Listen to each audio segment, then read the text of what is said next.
Amudha. Welcome to Ammuma's kitchen. இன்னைக்கு நம்ம பார்க்க போறது பாத்தீங்க அப்படின்னா மசால் போண்டா. எல்லாத்துக்குமே மசால் போண்டா அப்படின்னா ரொம்ப பிடிக்கும். எங்க வீட்லயும் எல்லாருக்குமே பிடிக்கும். இந்த மசால் போண்டாவை ரொம்ப ருசியா எப்படி செய்யறதுன்னு தான் இன்னைக்கு நம்ம வீடியோவை பார்க்க போறோம். வாங்க வீடியோக்குள்ள போலாம். உருளைக்கிழங்கு மசால் போண்டா செய்யறதுக்கு பாத்தீங்க அப்படின்னா முதல்ல உருளைக்கிழங்க வேக வச்சு இது போல மசிச்சு வச்சுக்கணும். நான் 400 கிராம் அளவுள்ள உருளைக்கிழங்க வேக வச்சுட்டு இது போல மசிச்சு வச்சிருக்கேன். அடுத்ததா பாத்தீங்க அப்படின்னா நம்ம மசால் தாளிச்சுக்கலாம். உருளைக்கிழங்கு மசால் பண்றதுக்காக பாத்தீங்க அப்படின்னா தாளிச்சுக்க போறோம். அதுக்காக 3 டேபிள் ஸ்பூனுக்கு ஆயில் போட்டுக்கலாம். எண்ணெய் நல்லா சூடானதுக்கு அப்புறம் 1/2 டீஸ்பூனுக்கு சோம்பு சேர்த்துக்கலாம். நல்லா வாசனையா இருக்கும். சோம்பு நல்லா பொரிஞ்சிருச்சு. இப்போ ஒரு பச்சை மிளகாய் சேர்த்துக்கலாம். நல்லா சின்ன சின்னதா நறுக்கியிருக்கேன்.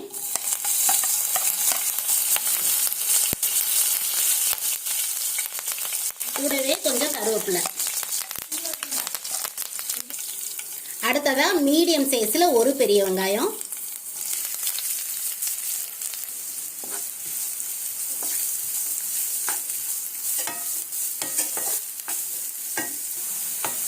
வெங்காயம் ரொம்ப பொன்னிறமா வதங்கணுங்கிற அவசியம் கிடையாது. இந்த அளவுக்கு வதங்கி வரும்போது இதுல 1/2 டீஸ்பூனுக்கு இஞ்சி பூண்டு பேஸ்ட் சேர்த்துக்கலாம்.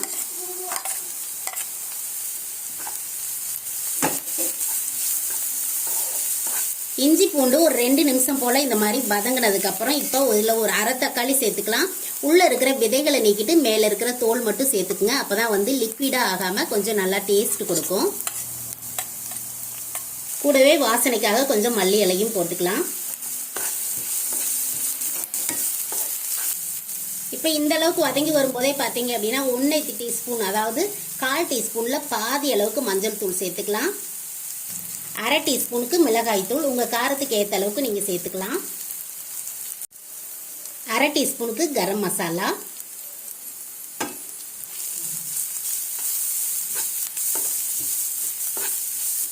இது எல்லாத்தையும் சேர்ந்து நல்லா கலந்து விட்டுறலாம்.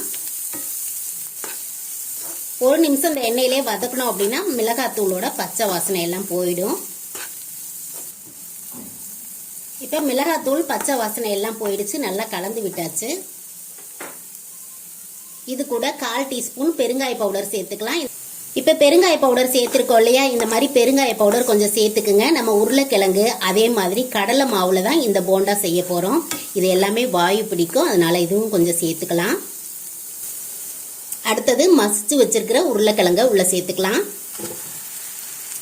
இந்த உருளைக்கிழங்குக்கு தேவையான அளவுக்கு உப்பும் சேர்த்துக்கலாம். சேர்த்துட்டு எல்லாம் இது ஒண்ணா கலந்து வர்ற மாதிரி கலந்து விட்டுறலாம். இது கலந்து விடும்போதே பார்த்தீங்க அப்படின்னா இன்னும் கொஞ்சம் மல்லி இலையும் போட்டுக்கலாம். இந்த மாதிரி கடைசியா மல்லி இலை போட்டோம் அப்படின்னா நல்ல வாசனையா இருக்கும். இதையும் சேர்த்துட்டு நல்லா வந்து குழைவா வர்ற மாதிரி நல்லா கலந்து விட்டுறலாம். அவ்வளவுதான். மசாலா பார்த்தீங்க அப்படின்னா இந்த மாதிரி ஒன்று சேர்ந்து வர்ற மாதிரி நல்லா மசிச்சு ஒன்னா சேர்த்துக்குங்க. மசாலா ரெடி ஆயிடுச்சு. இப்போ இறக்கிக்கலாம். எடுத்த உடனே இது மாதிரி ஒரு தட்டுல சேர்த்துட்டோம் அப்படின்னா ஆறிடும். அதுக்கப்புறமா உருண்டை பிடிச்சுக்கலாம். இது கொஞ்ச நேரம் நல்லா ஆறி வரட்டும். மேல் மாவுக்காக நம்ம மாவு கலந்துக்கலாம். உருளைக்கிழங்கு மசாலா ஆறி வர்றதுக்குள்ள மேல் மாவு ரெடி பண்ணிடலாம். அதுக்காக ஒரு பவுல் எடுத்தாச்சு. 1 கப்பு சலிச்சு எடுத்த கடலை மாவு சேர்த்துக்கலாம். 1/4 கப்பு அரிசி மாவு. இந்த மாதிரி அரிசி மாவு சேர்க்கும் போது நல்ல கிறிஸ்பியா இருக்கும். காரத்துக்காக தனி மிளகாத்தூள் 1 டீஸ்பூன் சேர்த்துக்கிறேன். உங்க காரத்துக்கு ஏற்ற அளவுக்கு நீங்க சேர்த்துக்கங்க. 1/4 டீஸ்பூனுக்கு மஞ்சள் தூள், 1/4 டீஸ்பூன் பெருங்காய பொடி, மாவுக்கு தேவையான அளவுக்கு உப்பு சேர்த்துக்குங்க. நான் ஒரு 1/2 டீஸ்பூனுக்கு கொஞ்சம் குறைவா சேர்த்துக்கிறேன். கொஞ்சமா சோடா உப்பு சேர்த்துக்கிறேன். இது தேவைப்படுறவங்க சேர்த்துக்குங்க. தேவையில்லை அப்படின்னா நீங்க ஸ்கிப் பண்ணிக்கலாம். இப்ப கொஞ்சம் கொஞ்சமா தண்ணி விட்டு கலந்துக்கலாம்.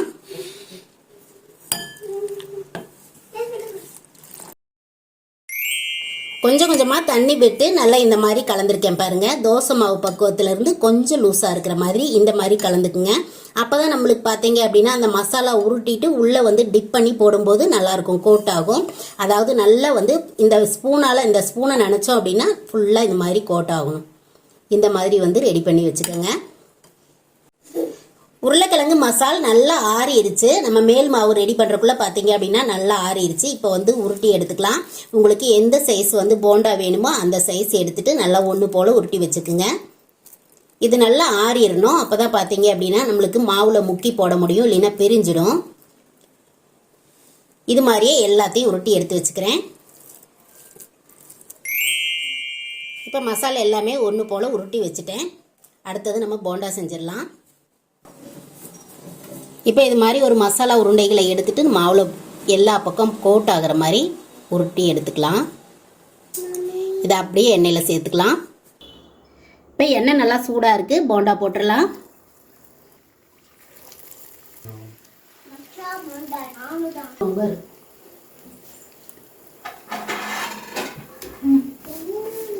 நல்லா கலந்து விட்டு 2 சைடும் நல்லா வெந்ததுக்கப்புறம் இப்போ எடுத்துக்கலாம். இப்போ பார்த்தீங்க அப்படின்னா 2 சைடுமே நல்லா வெந்துருச்சு, எடுத்துடலாம்.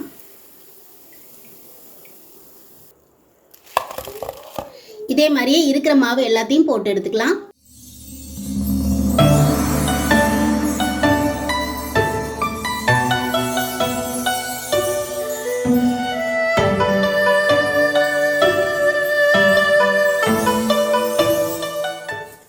அவ்வளோதான், மசால் போண்டா எல்லாமே சுட சுட சூப்பராக ரெடி ஆயிடுச்சு. காஃபியோட சாப்பிட்றதுக்கு ரொம்ப நல்லா இருக்கும். டீ காஃபியோட ஈவினிங் டைம்ல இந்த மாதிரி மசால் போண்டா செஞ்சு சாப்பிடுங்க.